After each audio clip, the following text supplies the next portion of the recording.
Bago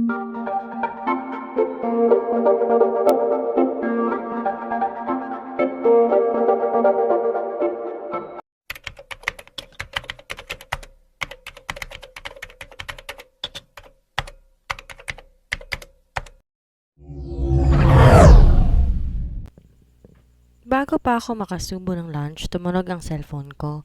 Kaya tinignan ko kung sinong tumatawag. It's an international number. Yes? Ate, what happened? Tumawag si Papa, ang sabi ko usapin ko kay ni Mama. He was crying. Tell me what's going on there? Nag-aalalang tanong ng kapatid ko. Gumalaw ang pangako dahil sa naging tanong niya. So my father called her. For what? To gain my sister's side? He called you. Hindi ba niya sinabi sa'yo?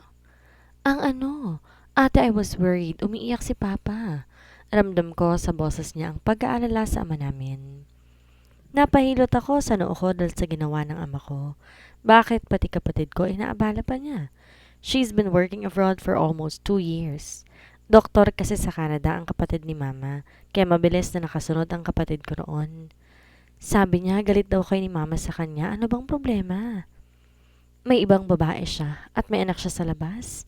Diretsang sagot ko. Biglang nanahimik sa kabilang linya. Sigurado ko nagulat ang kapatid ko sa nalaman niya. Pero dahil tumawag na sa kanya si Papa, wala na akong dahilan para lihim pa ang totoo sa kanya. Malalaman at malalaman din naman niya ang kalokohan ng ama namin. Mas mabuting gaya malaman na niya ngayon. Tumingin ako sa malawak na syudad. Nakita ko mula sa kinatatayuan ko.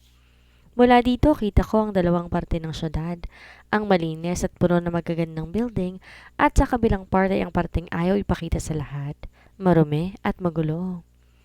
Napatingin ako sa cellphone ko kung pinatay na ba ng kapatid ko ang tawag, pero nakita kong ongoing pa rin naman. Nakarinig ako ng paghikbi mula sa kabilang linya. Nakagat ko ang ibabang bahagi ng labi ko. Alam kong umiiyak na ngayon ang kapatid ko dahil sa nalaman niya. Who would have thought that our seemingly perfect family was not real? That our father is a cheater? Si Mama? Kamusta si Mama? Humihikbing tanong ni Grace. She's not okay, but you know her. Kahit gaano kasakit, she always keeps smiling. Saad ko. I want to cheer on my mother, but I don't know how to. Kahit ako, hindi ko alam kung paano pagagainin ang sarili ko ngayon. Sana lang gamitin niyang card na binigay ko para lumabas at aliwin ang sarili niya.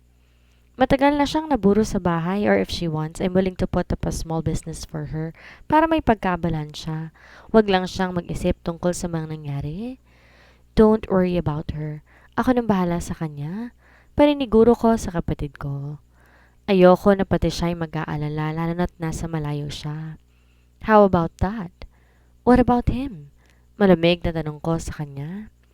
He is still our father? That's the difference between us. She's soft and sentimental, and I am not. I will not stop you if you still want to communicate with him, but I will not forgive him for what he did, Grace. He made the big mistake. He cheated on Mom a lot of times, and I will not let that pass. Matigas sa sagot ko. I still need to eat. I'll just call you after work. Pagtatapos ko ng usapan namin, bago nagpaalam sa kanya at ibinaba ang tawag. Muli akong tumingin sa pagkain ko at nagsimulang kumain. Kahit pakiramdam ko, nahihirapan akong lumunok dahil may nagbabara sa lalamunan ko. Being a father does not stop with providing for what his children needs. Siguro nga hindi siya nagkulang sa amin sa material na bagay, pero ngayon napagtanto ko na kaya siguro minsan absent siya sa mga events namin sa school ni Grace kasi ang anak niya sa labas ang kasama niya. Kaya siguro dati si Mama lang ang kasama namin kapag weekends kasi ang kasama niya ay ang ibang pamilya niya at wala siya sa business trip. Pero wala naman akong magagawa. Nangyari na. Kaya kailangan ko rin lang tanggapin ang lahat at mag-move on. Life must go on, but in order to do that, sometimes we need to cut ties with those people who hurt us. Napaangat ang tingin ko nang bigla may umupo sa bangko katapat ko.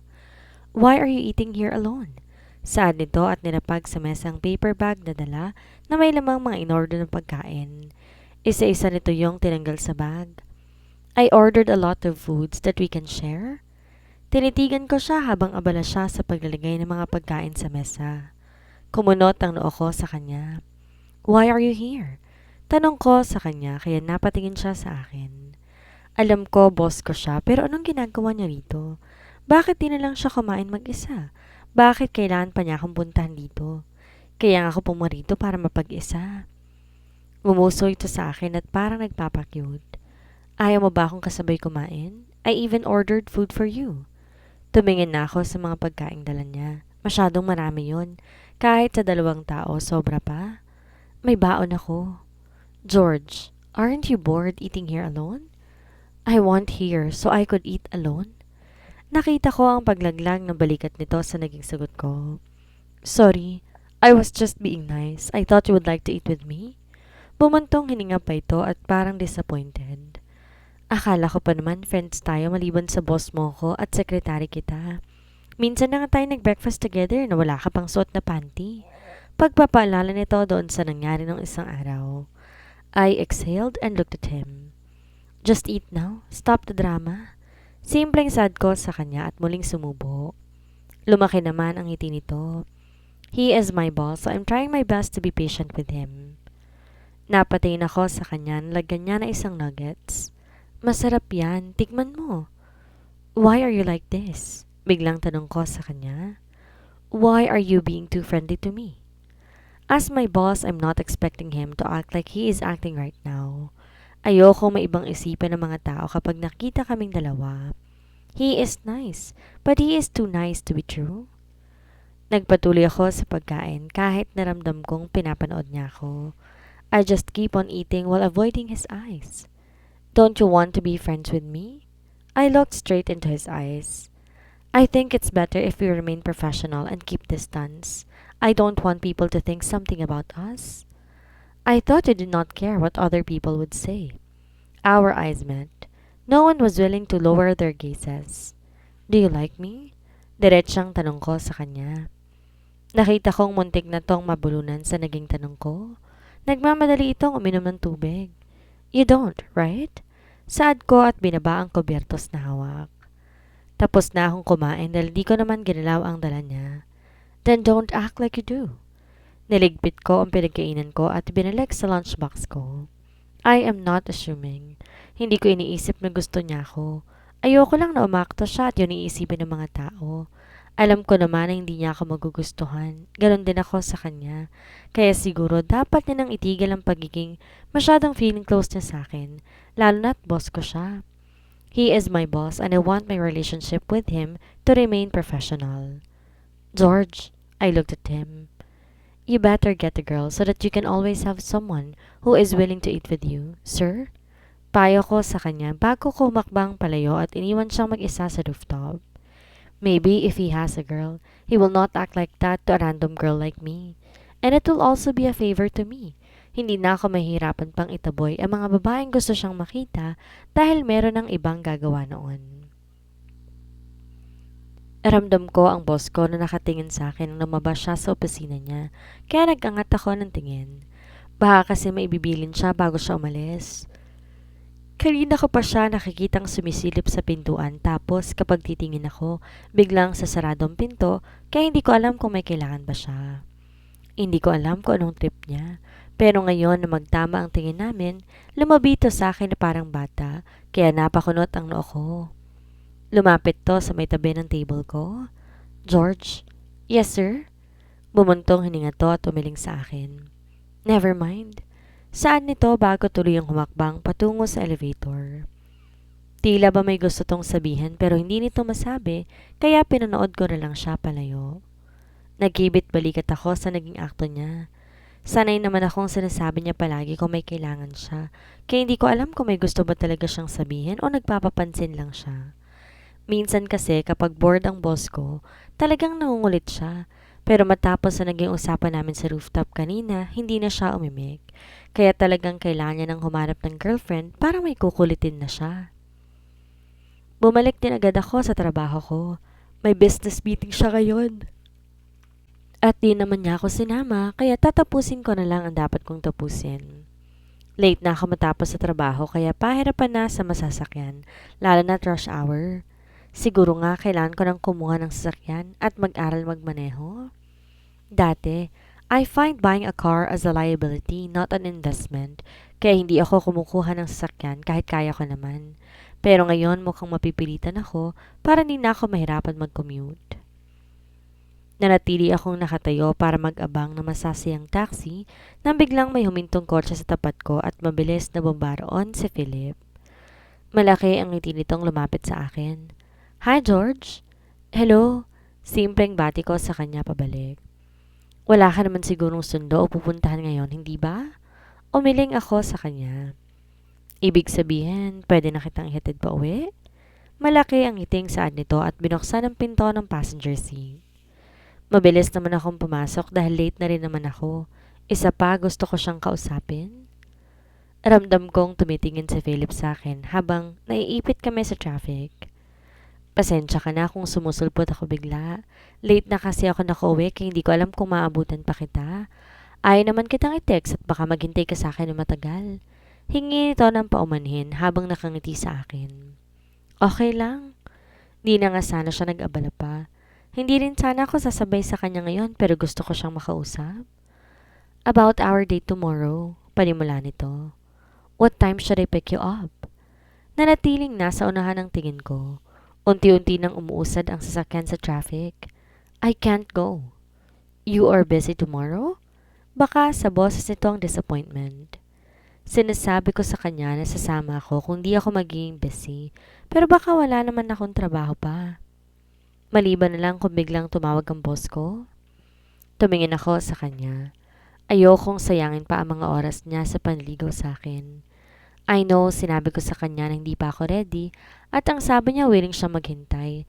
Pero sa nangyari sa pamilya ko, baka never na ako maging ready pa. Itigil mo na. Napalingon to sa akin dahil sa sinabi ko. Baka sa mukha nitong naguguluhan ito sa sinasabi ko. Itigil mo na ang panliligaw mo sa akin. Paglilinaw ko sa kanya. George, I told you, I am ready to wait. Sorry kung na-pressure kita na lumabas kasama ko bukas. Don't worry next time. Di na ako biglang magaya kung hindi ka pala talaga handa. Natatarantang sagot nito. It's not that. I'm sorry if I wasted your time but I don't think I can enter into a relationship. I have no plans to get married. Sad ko sa kanya at nakita ang pagkunot ng noo niya. After what happened to my parents' marriage, wala nang dahilan pa para i-push kong isang bagay na dati pa lang talaga nag-aalinlangan ako. Wala nang traffic at papasok na rin kami sa subdivision namin. Kita ko ang gulat sa mukha nito dahil sa sinabi ko. Ganoon naman dapat, hindi ba? You're courting someone not because you want them to be your girlfriend, but also because you want to marry that person. Kasi kung di mo naman pala pakakasalan, bakit pa nililigawan? Sa sitwasyon namin ni Philip, ako ang hindi willing magpakasal sa future, kaya mas mabuting humanap na nga lang siya ng iba. You don't have to be ready to be married naman. Susubukan lang naman natin kung mag-work tayo. Wika nito na bahagyang kinataas ng kilay. Kung hindi din, wala tayong magagawa. So you courted me because you wanna try? I am not a trial card. Next time, if you want to court someone, we make sure that you are sure about your intention. Huwag mong guguluhin ng mundo ng isang tao kung di ka naman pala sigurado kung kaya mong panindigan hanggang dulo. May pait na saad ko. Try? Is that what my father did? He tried it on my mother but when he got bored, he find someone who would entertain him? Mabuti na lang pala nagbagong isip ko na wag na siyang bigyan ng chance kung ganun lang din ang thinking niya sa magiging relasyon namin kung sakali. Huminto ang sasakyan niya sa tapat ng bahay namin. How can you say those words to me when you don't even know how it feels to be in a relationship? You are like a frigid George. That's why I'm trying to warm you up. You should be thankful to me I'm helping you. Puro ng sarcasm na saad nito. Tila napipikon tong bigla sa akin. I looked at him with a straight face. I gave him a lopsided smile. Thanks for trying to help me, but I don't need it. I am sorry for wasting your time. I hope you can find someone better. Saad ko, trying to still act nice kahit sira ng imahe niya sa isip ko. He loudly exclaimed and looked at me. You can't find someone like me, George. Hindi lahat kayang pagtyaga ng pagiging insensitive at pagiging boring mo. Magaspang na saad ko. May dumaang kirot sa dibdib ko dahil sa sinabi niya pero binaliwala ko yon. I started it. I was the one who overacted when he said he wanted to try it with me. And if calling me names will make him feel better, dahil sa rejection ko sa kanya, I will accept it. Pero di ibig sabihin magkakaroon pa siya ng chance kahit kailan. I don't need anyone to handle me, I said, and I got out of his car. Lumakad ako papasok sa loob ng gate namin na hindi na lumilingon pabalik kay Philip. Di ko ugaling lumingon pang muli sa mga taong inilis ko na sa buhay ko. Mabuti na lang pala tinapos ko ng panliligaw niya. Before, I was thinking of giving him a chance because I thought he was a good catch. But now I realize he's not. Parang challenge lang palang tingin niya sa akin. Isang babaeng gustong palambutin para makadagdag sa ego niya. Marahan kong pinikit ang mga mata ko at muli, nagmulat bago hinawakan ang doorknob ng main door na parang walang nangyari. Nang pumasok ako ng bahay, naabutan ko si Mama.